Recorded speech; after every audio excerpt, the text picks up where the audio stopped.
Bismillahirrahmanirrahim. Assalamu alaikum dear students. Today our topic is geometric mean. This is our fourth lecture. तो आज के हम इस lecture में सबसे पहले डिस्कस करेंगे जियोमेट्रिक मीन की डेफिनेशन को। तो इसकी डेफिनेशन है the geometric mean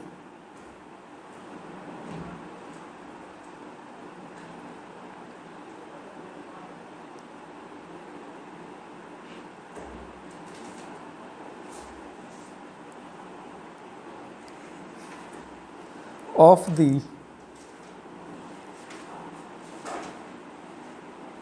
set of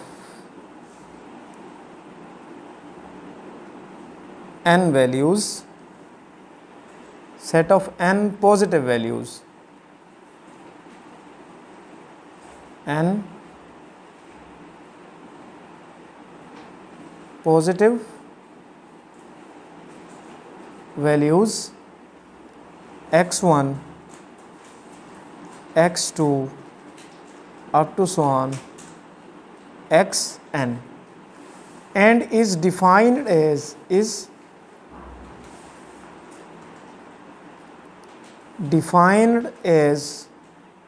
the nth root,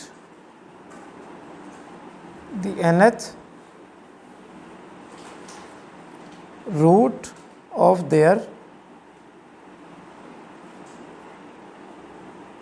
product. तो यह हमारे पास क्या होती है, जियोमेट्रिक मीन होती है। अब nth root of their product का क्या मतलब है, तो here g is equal to x1 dot x2 dot x3 dot up to so on dot xn। nth root इसका लेना है तो ये आप इस तरह इसको लिख सकते हैं, nth root of geometric mean. तो set of n positive values का अगर आप प्रोडक्ट उन वैल्यूज़ का प्रोडक्ट लें और उसका nth रूट ले लें तो वो हमारे पास क्या मिलकर बनता है, जियोमेट्रिक मीन बनता है। ठीक है, तो फर्दर इसको मैं यूँ भी लिख सकता हूँ, g is equal to x1 dot x2 dot up to so on xn whole power 1 over n। ठीक है, taking log on both side, आप बोथ साइड पे इसके log अप्लाई कर दें। log g is equal to log into x1 dot x2 dot up to so on xn whole power 1 over n। यहाँ पर हम log की प्रॉपर्टी यूज़ कर लेते हैं। log की प्रॉपर्टी क्या होती है, अगर मेरे पास log m raise to power n हो तो log की प्रॉपर्टी ये होती है कि आप पावर को पहले लिख सकते हैं log m, यूँ लिख सकते हैं आप। ठीक है, और इसी तरह अगर आपके पास हो log m डॉट n तो आप इसको भी यूँ लिख सकते हैं log m plus log n। तो अब ये दोनों प्रॉपर्टीज़ मैं इसमें अगर यूज़ करूँ तो ये मेरे पास कुछ यूँ बन जाएगा, log into g is equal to, अब ये पावर है तो ये पहले आ जाएगी log से 1 over n log into x1 dot x2 dot up to so on xn, power पहले आ गई। अब देखें दूसरी प्रॉपर्टी क्या है log की, अगर m और n का प्रोडक्ट हो, आपने उसका log फाइंड करना है तो आप लिख सकते हैं log m plus log n। तो आप इसको भी यूँ लिख सकते हैं 1 over n into log x1 plus log x2 plus up to so on plus log xn। ये हमारे पास क्या है, log इंटू जी। फर्दर मैं इसको यूँ लिख सकता हूँ, g इज़ इक्वल टू, इस log को इस तरफ ले आएंगे तो ये बन जाएगा anti log into 1 over n, और इसको मैं यूँ लिख सकता हूँ summation i from 1 to n log x i। तो ये हमारे पास क्या है, जियोमेट्रिक मीन का फार्मूला है। अब देखें दो तरह का हमारे पास डेटा होता है, ग्रुप डेटा और अनग्रुप डेटा। ये जो मैंने फार्मूला लिखा हुआ है ये हमारे पास क्या है, अनग्रुप्ड डेटा के लिए है, अनग्रुप्ड डेटा, ठीक है। इसी तरह यहाँ पर मैं अगर ग्रुप डेटा के फार्मूला की बात करूँ तो ग्रुप डेटा मेरे पास क्या होता है, G is equal to antilog into 1/sum of the frequencies into summation I from 1 to n frequency multiply by log into xi। ये जो मेरे पास फार्मूला लिखा हुआ है ये ग्रुप्ड डेटा को शो करता है, ग्रुप्ड डेटा, ठीक है।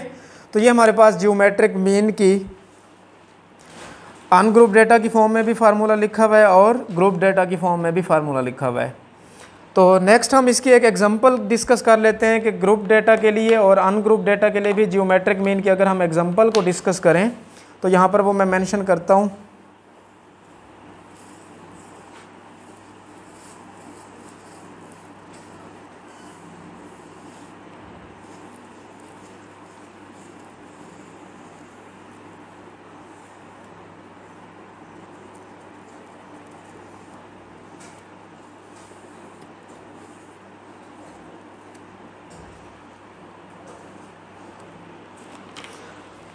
नेक्स्ट एग्जांपल है, find the geometric mean of the following data.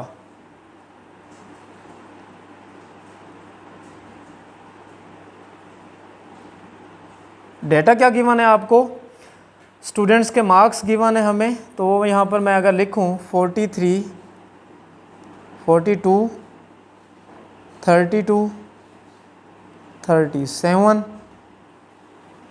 46, 39, 36 and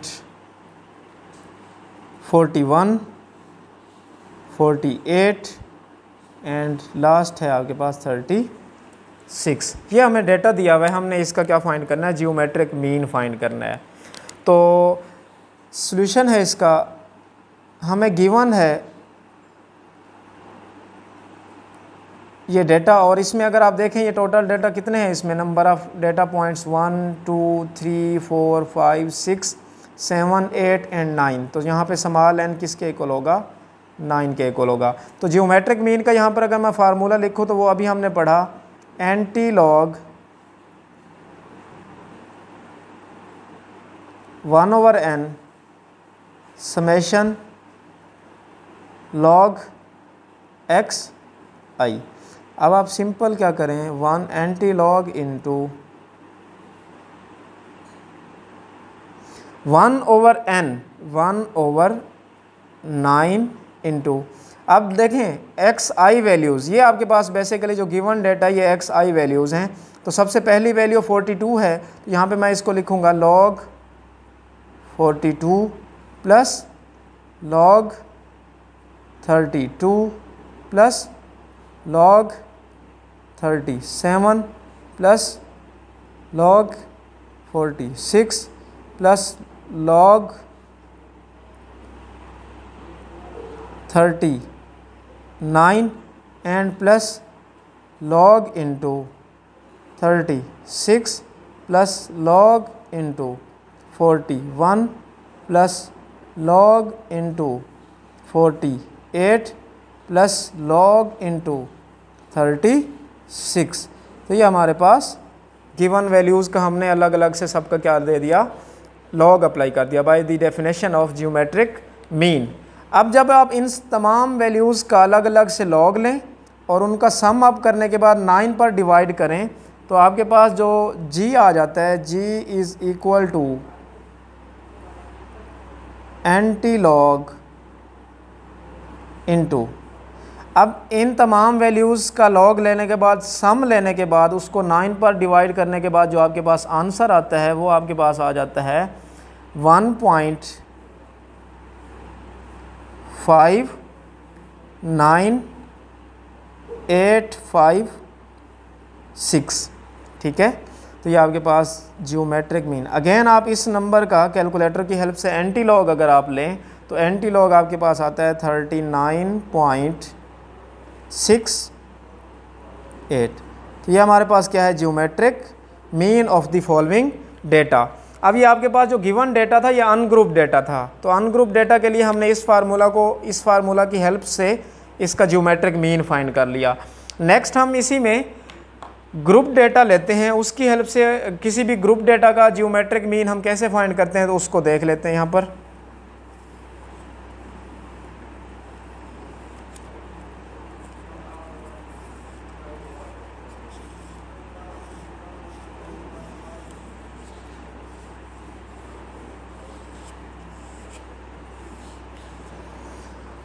next group data के लिए अगर मैं देखूं,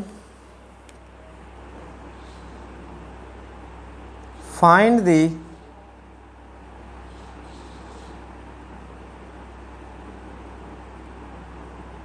geometric mean of the following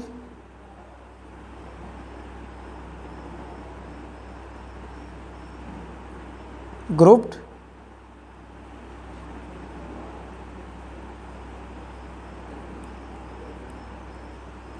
frequency distribution, ठीक है।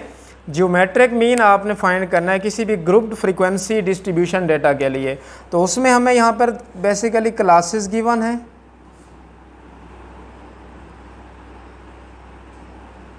और साथ में उनकी हमें फ्रीक्वेंसी दी हुई है।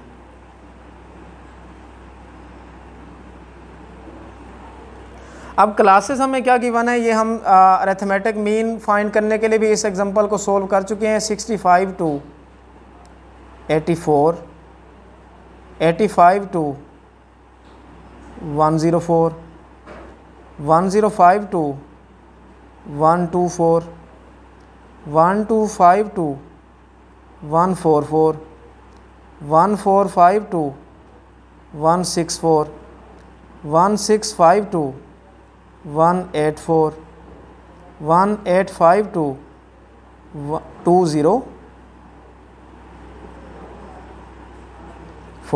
और साथ में इसकी हमें फ्रीक्वेंसीज़ भी गिवन है। फ्रीक्वेंसीज़ क्या गिवन है, 9, 10, 17, 10, 5, 4,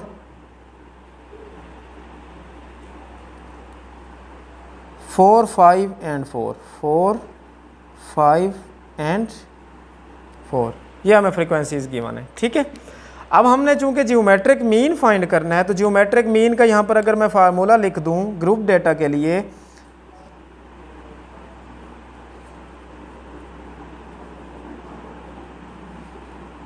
वो हमारे पास क्या होता है, एंटी लॉग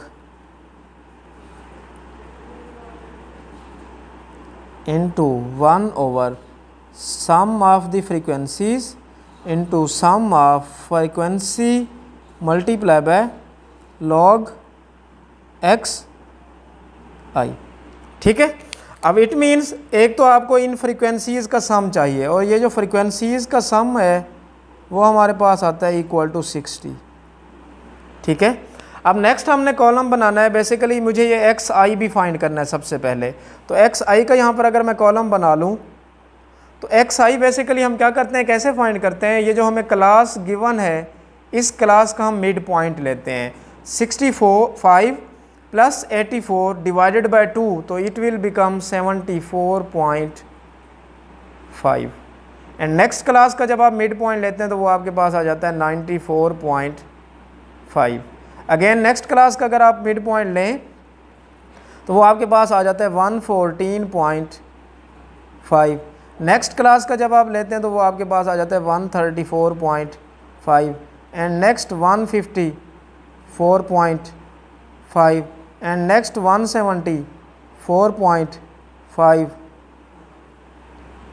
एंड लास्ट में 194.5। ये मिड पॉइंट्स ले लिया आपने हर क्लास का अलग अलग से, ठीक है। नेक्स्ट अगर आप देखें हमें क्या चाहिए यहाँ पे log xi, तो यहाँ पर मैं लिख देता हूँ, एक और कॉलम बनाता हूँ log इंटू xi। हर xi का आपने log लेना है, ठीक है। जब मैं इसका log लेता हूँ 74.5 का, तो वो मेरे पास आ जाता है 1.8722, ठीक है।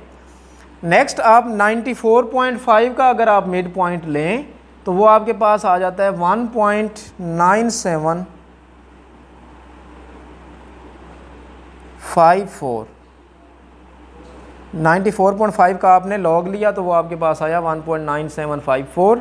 अगेन आप नेक्स्ट xi वैल्यू का 114.5 का जब आप लॉग लेते हैं तो वो आपके पास आ जाता है 2.0588, ठीक है। एंड सिमिलरली नेक्स्ट क्लास का आपके पास आ जाता है 2.1287 एंड नेक्स्ट क्लास का 2.1889 एंड नेक्स्ट क्लास का आपके पास आ जाता है 2.2418 एंड लास्ट में 194.5 का जब आप लॉग लेते हैं तो वो आपके पास आ जाता है 2.2889। ये आपने लॉग xi ले लिया, ठीक है। फिर आपने एक स्टेप और करना है, आपने फ्रीक्वेंसी को log xi के साथ मल्टीप्लाई कराना है। यहाँ पे एक कॉलम बनाएं, frequency multiply by log xi।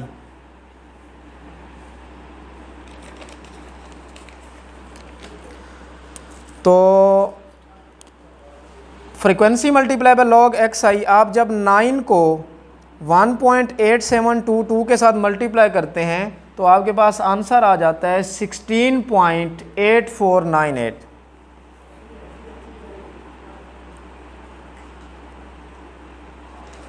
ठीक है। नेक्स्ट अगेन आप 10 को मल्टीप्लाई करें 1.97754 से तो आपके पास नेक्स्ट जो रिजल्ट आता है 19.7540, ठीक है।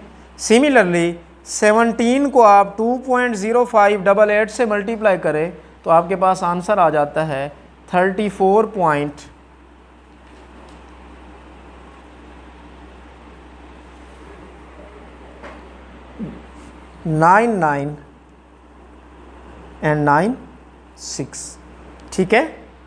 एंड अगेन आप 10 को मल्टीप्लाई करवाएं 2.1287 के साथ तो आपके पास नेक्स्ट जो आपके पास रिजल्ट आता है वो आता है 21.2870, ओके।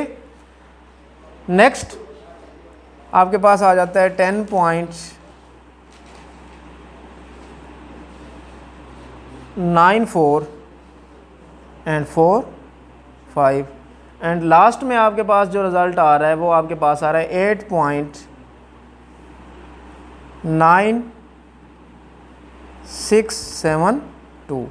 सिमिलरली 4 को आप इस फ्रीक्वेंसी से मल्टीप्लाई करें तो आपके पास आंसर आ जाता है 11.44 एंड 45।